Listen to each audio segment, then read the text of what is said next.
Bismillahirrahmanirrahim. Assalamualaikum warahmatullahi wabarakatuh. Alhamdulillah. Alhamdulillahillazi ramdana syahrus syam bil barakati. Ashhadu an la ilaha illallah wahdahu la syarikalah wa ashhadu anna Muhammadan abduhu wa rasuluh allazi la nabiyya ba'dah. Allahumma fasalli wa sallim ala imamil abrar wal muqarribin sayyidina wa maulana Muhammadin wa ala alihi wa sahbihil ansar wal muhajirin wa alaina ma'ahum birahmatika ya arhamar rahimin. Ma'asyiral muslimin wal muslimah rahimakumullah dimanapun saudara-saudaraku berada. Alhamdulillahirabbil alamin. Pada hari ini bertepatan dengan 1 Ramadan 1444 Hijriah. Kita bersukaria, bersyukur sekaligus kepada Allah Subhanahu wa taala karena oleh nikmat pertolongan inayah hidayah yang diberikan oleh Allah Subhanahu wa taala sampailah kita pada bulan suci Ramadan, bulan yang kita rindukan, bulan yang penuh berkah, bulan yang penuh maghfirah. Berkah dan ampunan inilah yang kita rindukan untuk senantiasa terjadi dalam kehidupan kita. Perubahan hidup yang sangat signifikan.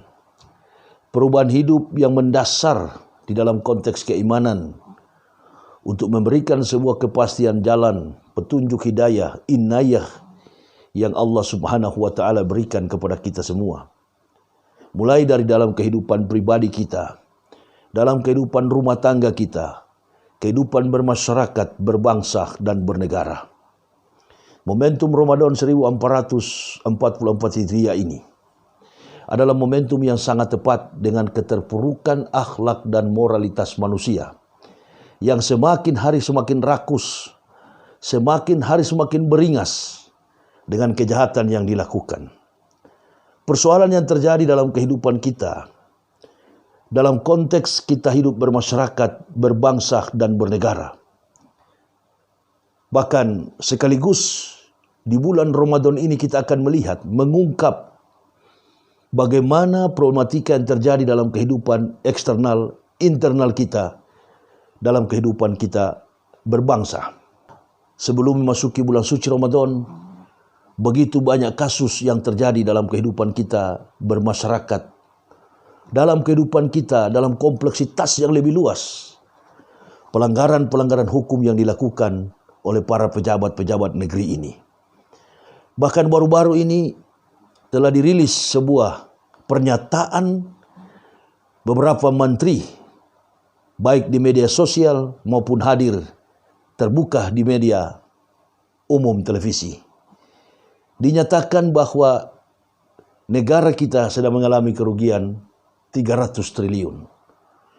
Ini bukan kebiasaan yang biasa-biasa saja, tetapi ini adalah kebiasaan kejahatan yang sangat luar biasa. Baru terjadi dalam kehidupan kita terkuak sedemikian rupa. Kejahatan manusia yang dilakukan oleh petinggi-petinggi negara ini, yang dilakukan oleh orang-orang yang berpendidikan secara intelektualitas. Mereka dipercaya sebagai pejabat di negara ini. Tapi satu persatu mereka mulai diungkapkan kejahatan yang mereka lakukan. Ini semua bukan karena kehebatan penegak hukum kita, bukan kehebatan pemikiran manusia, tetapi ini semua adalah ruang yang membuka secara terbuka, membuka dengan jelas bagaimana kekuasaan Allah Subhanahu wa taala dinyatakan bagi orang-orang yang bersembunyi dalam kejahatan. Kejahatan yang menyiksa, menyengsarahkan kehidupan masyarakat luas. Secara komprehensif kita melihat keterbelakangan masyarakat dewasa ini, keterpurukan masyarakat dewasa ini terjadi akibat ketidakadilan yang berlangsung di negara kita. Pancasila yang kita sering sebut, mulai dari kita kecil sampai tumbuh dewasa, bahkan menjadi seorang pejabat, bahkan di rezim ini selalu mengumbar dengan kalimat Pancasilais. Mereka sebagai pribadi-pribadi yang sangat Pancasilais. Dalam sistem pemerintahan yang terjadi dalam kehidupan kita bermasyarakat, berbangsa, bernegara. Apa yang terjadi? Sebagaimana pernyataan yang boleh saya kutip dari sosok pengamat politik Rocky Gerung. Beliau mengatakan dari pimpinan tertinggi negara ini, Presiden Republik Indonesia, dengan statement yang sangat gamblang, dengan statement yang sangat terbuka, beliau mengatakan bahwa Presiden tidak memahami Pancasila. Bukan berarti beliau tidak memahami silsilah urutan dari Pancasila, tetapi menjabarkan, merefleksikan, merealisasikan Pancasila ini ternyata bukan hanya lipstick, bukan hanya permainan bibir belaka, bukan hanya ucapan belaka. Ini semua terjadi atas bukti-bukti nyata yang dipercayakan masyarakat kepada kita di pundak kita sebagai seorang pemimpin negara, sebagai seorang pejabat negara, untuk mengejawantahkan, mengelaborasikan sistem pemerintahan ini dalam konteks yang didapaskan oleh Pancasila. Masuklah kita sekarang ini pada bulan suci Ramadan. Allah Subhanahu wa Ta'ala memberikan kepada kita umur panjang, memberikan kepada kita kesehatan untuk kita bersama-sama bermunajat kepada Allah Subhanahu wa Ta'ala, memohon ampun dari segala dosa-dosa yang kita lakukan. Barang siapa berpuasa di bulan Ramadan dengan iman kepada Allah Subhanahu wa Ta'ala, maka Allah Subhanahu wa Ta'ala akan mengampuni dosa-dosanya, dosa-dosa sekecil apapun. Oleh dan sebab itu, peluang Ramadan ini adalah peluang yang penuh maghfirah, bulan yang penuh ampunan, bulan yang penuh kemenangan. Memohon ampun kepada Allah Subhanahu wa Ta'ala dengan tidak melakukan lagi kejahatan-kejahatan kemanusiaan. Masyarakat kecil, masyarakat jelata, masyarakat yang marginal, hidup yang terpinggirkan, mereka melakukan kejahatan karena mereka terpuruk dalam kehidupan ekonomi. Tapi yang paling celaka adalah mereka yang menjabat, menduduki ranking tempat terhormat sebagai seorang pejabat negeri ini, kemudian melakukan tindakan yang melampaui batas-batas kewenangan hidup masyarakat luas. Mereka merampok uang rakyat. Perampokan yang terjadi jalan-jalan karena keterpurukan hidup masyarakat. Karena ekonomi mereka tidak menunjang dalam kehidupan mereka. Mereka melakukan aneka kejahatan di luar sana. Tapi yang melakukan kejahatan kali ini, di bulan inilah saya katakan tadi, bulan yang sangat tepat. Bulan Ramadan, bulan yang memperbaiki kinerja, etos kerja, bahkan kepribadian sosok mereka yang konon mayoritas pejabat ini adalah beragama Islam.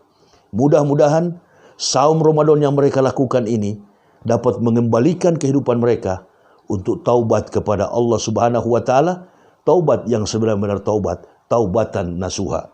Konteks daripada Ramadan kali ini adalah melihat kemenangan Islam di masa akan datang, melihat kemenangan negara di masa akan datang, sebagaimana yang sering saya dengar dalam sebuah lantunan vokalis Scorpion yang berjudul Listening to the Wind of Change.